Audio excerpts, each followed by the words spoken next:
Hello there, this is Dave Kettlewell and welcome to the third lesson in the series, Private Lessons with David Kettlewell on chromatic harmonica. We're going to be dealing today with a couple of topics. One of them is embouchure and the other one is how to activate a reed. So let's get started. We have here a Kongsheng Lyra and a Kettlewell frictionless mouthpiece slider. You can learn about this by going on YouTube and typing in history of the Kettlewell frictionless mouthpiece slider. Makes movement to new note hole positions effortless and no more saliva. And that's kind of a cool thing. And one of the other advantages is that it's a relaxed embouchure. Okay, and that brings us to our first topic, which is embouchure. Now,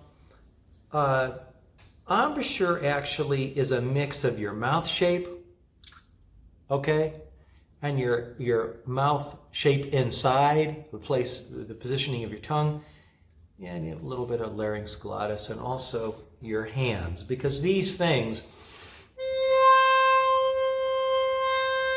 make up the sound chamber on a chromatic harmonica, all that stuff. So as we take a look at like embouchure issues, one of them is, how do you activate a single hole? Well, you know how to whistle, okay, or spit a pea. That's the shape applied to one hole. And you can practice that. It'll take a while, a couple days, and you'll have it. Another type of embouchure you can use is a tongue block, where your mouth wraps around X number of holes, perhaps 5 or 4, and your tongue will block some of them.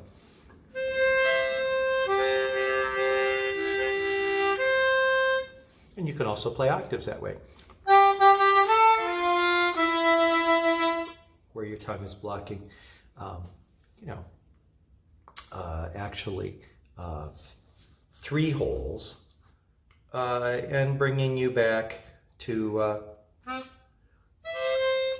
the octave. So, actually, that is just to show you on the harp. You'd be covering these 3 and then firing these 2 off the corners of your mouth. There's videos that go into a lot more detail on those 2 forms, but at least that's the basics. Now, the next thing is, how do you activate a reed with breath? Well, there's quite a few different ways, and each one of them is a little different. If you fire using just the diaphragm alone, down here, you get this sound.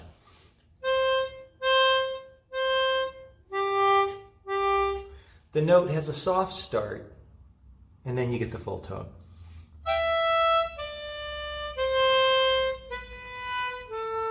It's not a crisp start to the note, it's just the diaphragm, and there's a long tube here, the trachea, so it takes a while. It's going to be a softer start to the note.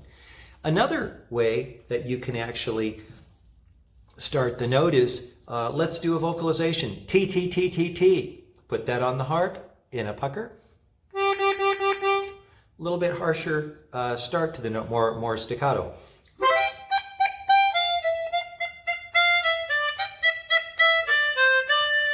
Okay? That would be, okay. Now, but what happens if you do a gentler one with this sound? Nyah, nyah, nyah. Nyah, nyah, nyah, nyah, nyah, nyah, nyah. Let's see. But it's a sharper start, a little bit crisper start than just the diaphragm alone.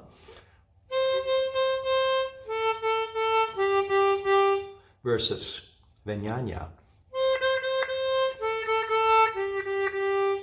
If you're saying, are you telling me that people manage the start of the note on this thing? Yeah, they do. Okay, now, here's another thing. Larynx glottis, where is that? When you spit, that's larynx glottis, okay? So what you'll use that as a gate.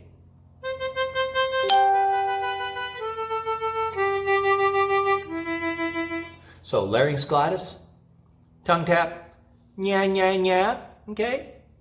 Those are various ways to start the note. So we've covered embouchure, use of, that's your hands and your mouth shape. Talked about get a single tone. Talked about octaves.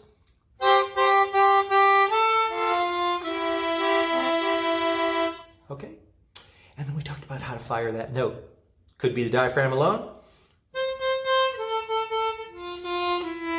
or could be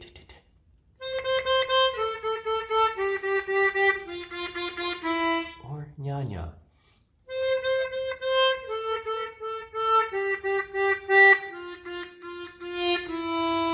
Nyah is quite nice. I think it's kind of middle ground.